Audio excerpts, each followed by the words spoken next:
Hello everyone, Thomas from Medieval Review here, and in front of me I have a rather large box.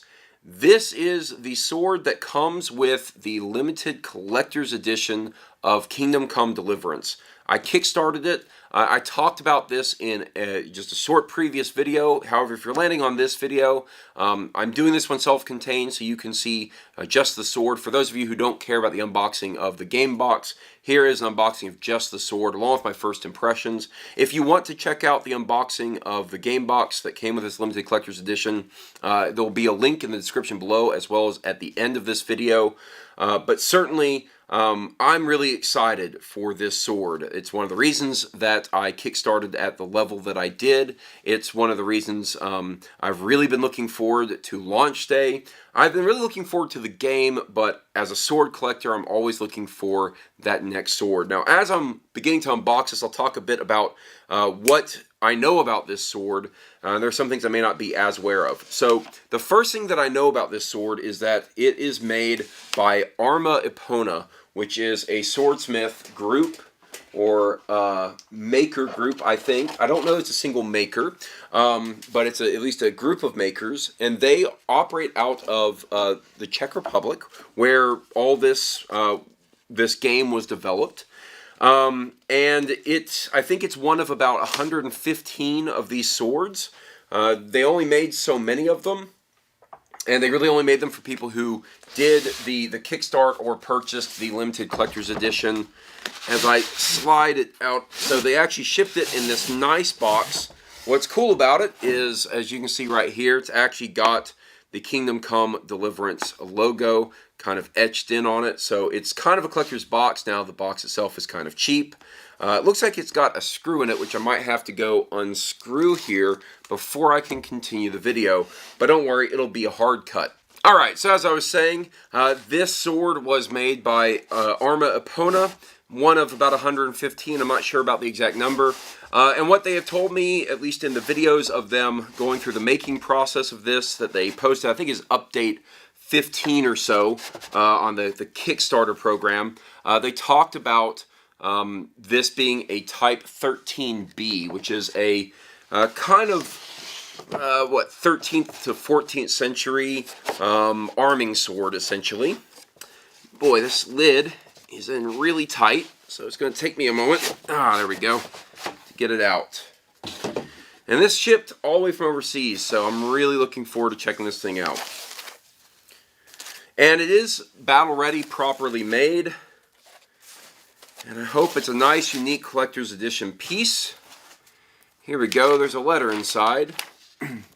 It's got some usage instructions. The contents of the box being the sword, a replica, is only for is for the use only by the physical person who is identified as the addressee and the intended user. If you're not the intended user, you're not allowed to hold, touch, or otherwise replica.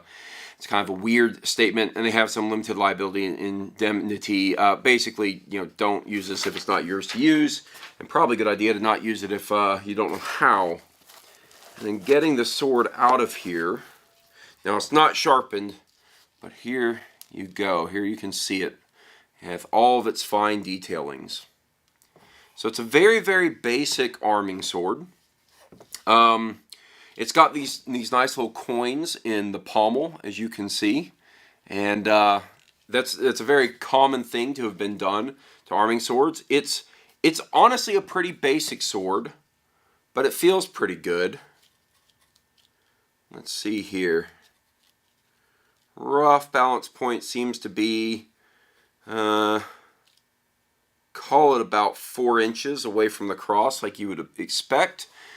Because of the way this has been made and how it's blunted, there's no good way to sharpen it without honestly doing a lot to kind of mess with the profile. I think they probably intended that. They really don't want people to use this, I'm sure. Although it does come with a little bit of a pointy tip there. It's got a fairly decent leather wrapping job. Pretty basic, but it doesn't look like there's any major flaws. The sword itself is actually very basic. If I were to compare it to many other swords that I've gotten, it's got kind of a rough appearance. It's actually kind of a nice thing. You kind of feel, not really that it's unfinished, because it is finished, but you feel that it is it's had a little bit more of just individual attention. It's not some sort of mass-produced item that has been shined up to some ridiculous degree. It actually almost right out of the box feels like it has been used, and it's almost like an artifact, which is pretty neat. Really basic, but it's a fairly decent sword in the way it feels. Arming swords tend to feel a little bit heavy, mostly because you have one hand, and so all the torque of the weight of the blade, you feel it in your arm. But with a balance point where it is, I would say that's a pretty good thing. As you can tell, as an arming sword, it's fairly short, not too long at all.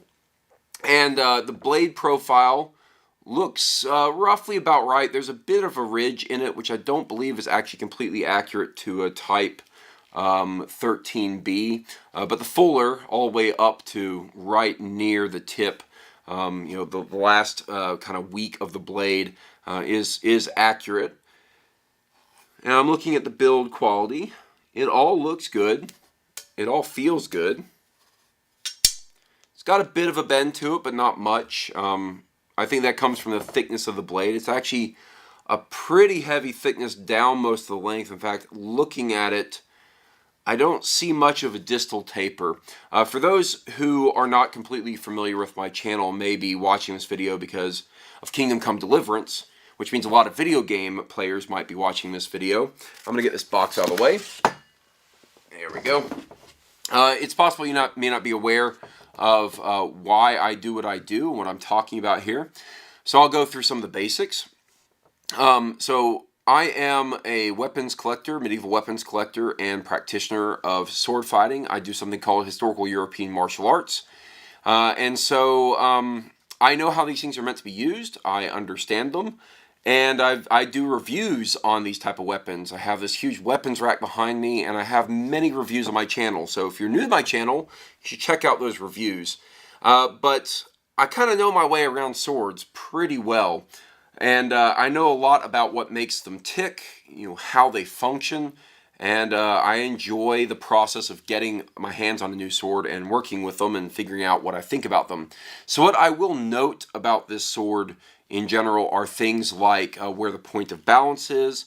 That's kind of a rough indicator of the quality of the mass proportions and how it's distributed across the overall length of the sword.